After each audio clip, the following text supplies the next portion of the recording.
Hello everyone. In this video, I am going to demonstrate how to consume a service or API into your Angular application. Before proceeding this one, let me show what we have done till this course. This is our Angular application looks, and if you provide some details and you are able to save the particular user and able to edit the particular user and able to modify the user as well, and you are able to delete the user. But this is happening everything inside an in-memory collection. It's nothing but we have created a Angular service. That service is communicating with only an array of data. It did not communicate with any external API. So what we are going to do it, we are going to consume a API and return what the API returning the data. That data we are going to display here. Okay. In this video, I'm going to demonstrate only the GET request. So later video we will talk about how to force the data and how to update the data, how to delete the data. Okay. So what I have done it for that. So have create a service. This is API actually. Which was built by using a C#, and right now it was returning empty data since we don't have any kind of data in this particular database level. I will show that how our table looks like. This is our table, and this table has a TBL user, and we are using user DB, and in that we have user table. And the user table we have 5 properties: ID, name, username, and gender and location. So ID is mainly for a unique identification purpose we given, and this is a it's auto generated, okay, and unique identifier. Okay, so right now we don't have any data. So what I'm going to do it, so I'm going to insert some of the rows. Now you can see that I have inserted 2 rows, and I'm going to refresh particular this API. Now you can see that those 2 data comes here. Okay, and this is right now returning in XML format, and no need to worry about that. So because what are the format we are going to send it from the accept header level. So based on that API going to return the type. If we send it a XML header, and it will return a XML. If we send a JSON, it will return a JSON format. Okay, so no need to worry about this one right now, but we got it. We have a service and we have a table, and which has a data. That's data has been exposed through the API. Right now, let's modify our application to consume this particular service. Okay, let me take this URL as of right now. Let me go here. We will go to our user component.ts file.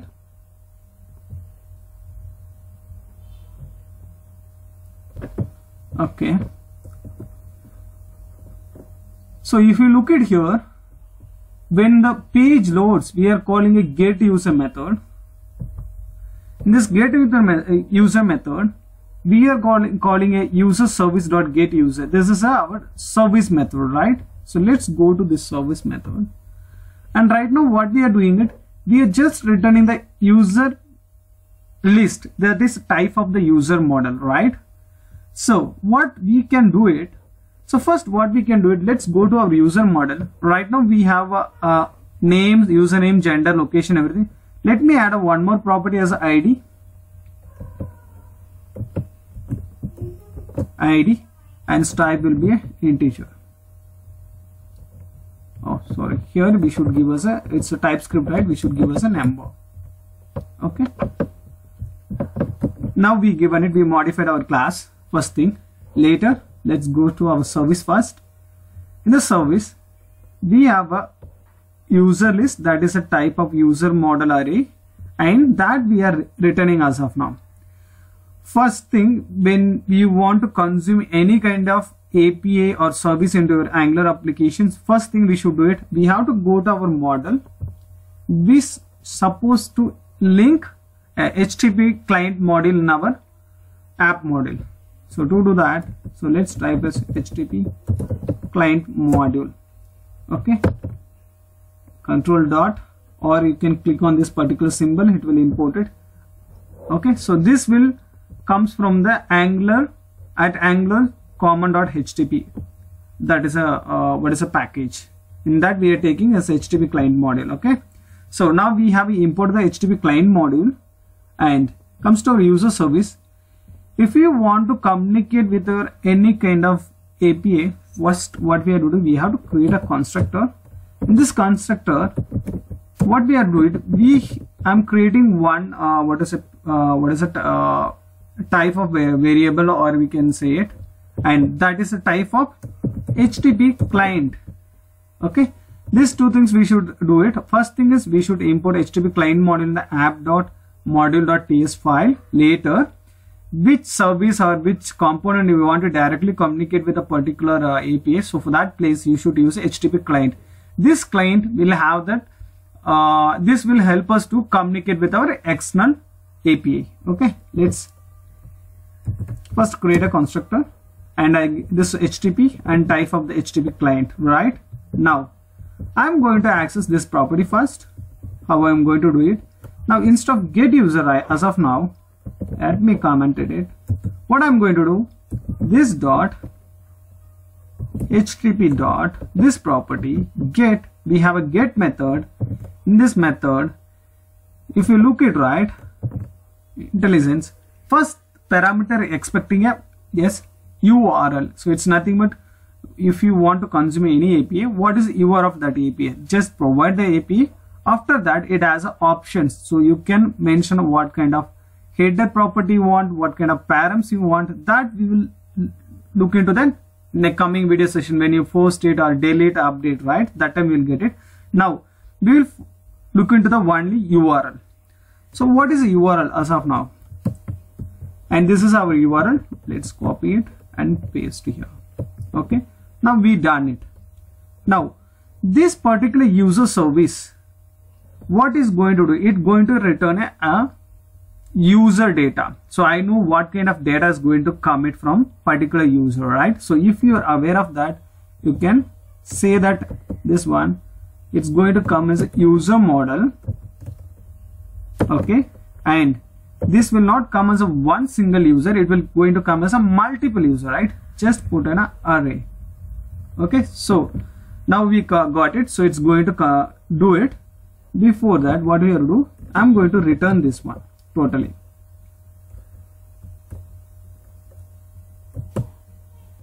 Let's go to our where this method is called from our user component.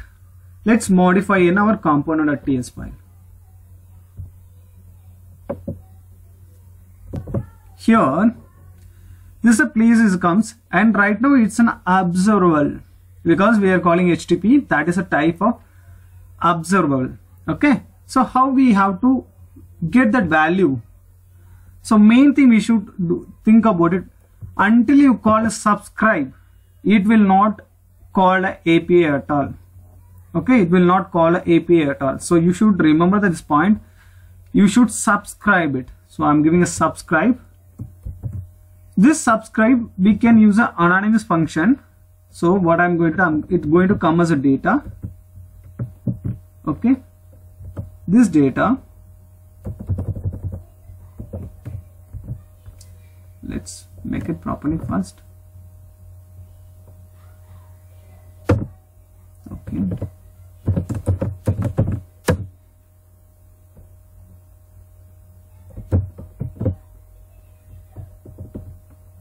okay, so first before that, let's remove this as well.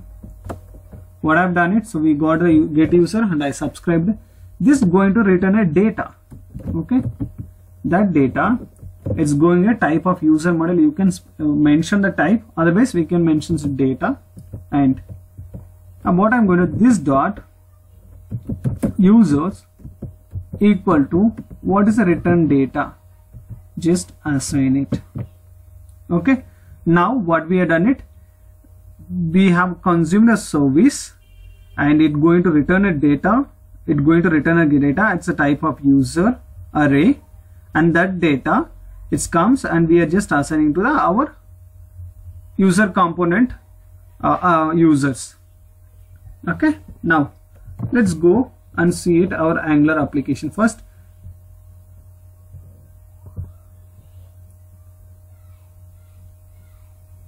Okay, it has some issues. Let's go to our console. No provider for HTTP client. Okay, let's go to our user service.ts file. Here we added HTTP client.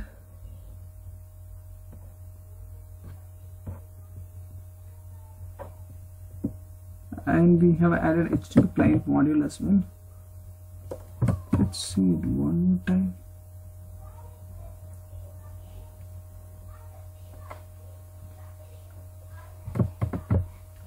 Yes, I think it's didn't refresh it, that's the issue. So now you're able to see that we are able to get the data which was in the backend, right, in the service level. So I will do one more thing. Let me add one more record here.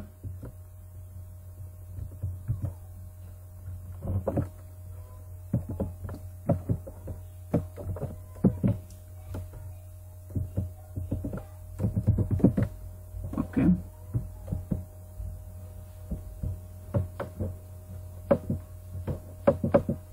Let's give us a name as a test.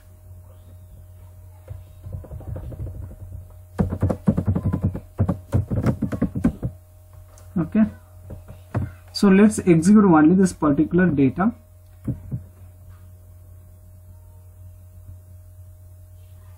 It's a syntax issues. Yes, we didn't use proper thing. Okay, now the one row has been inserted. Let's refresh this particular application again. Let's see that inserted data comes or not. Yes, we are able to see, right? So this is a way we can consume your API into our Angular application. So next video we will talk about how we can post, update and delete, as well as what is the observable and why we should subscribe it. I told it, subscribe. Until you subscribe it, it will not hit the it will not call the API at all. So if you want to see that, let me do one thing. Let me go to console. Let's go to our network tab. Let me clear out. First thing what I will do it,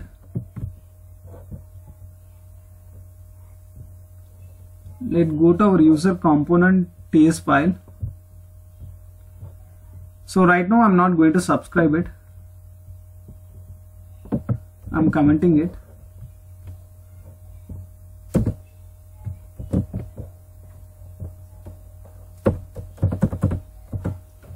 Right now it will be like this. So I'm just calling a service, get user service. Okay, get users. Now on the load, we are able to see any call goes to related to users. No, right? It's not calling any API at all until you call as a subscribe. Now you can see the changes when I come back. Let me save it. Now you can see our dev tool. It will call as users. See, this is a call is goes. Now it's returning it waiting for the response, and it got a response 200. Okay. Now that's the reason it's able to show here. So keep in mind, whenever consuming any service, you should use a subscribe. Okay. Thank you for watching this video.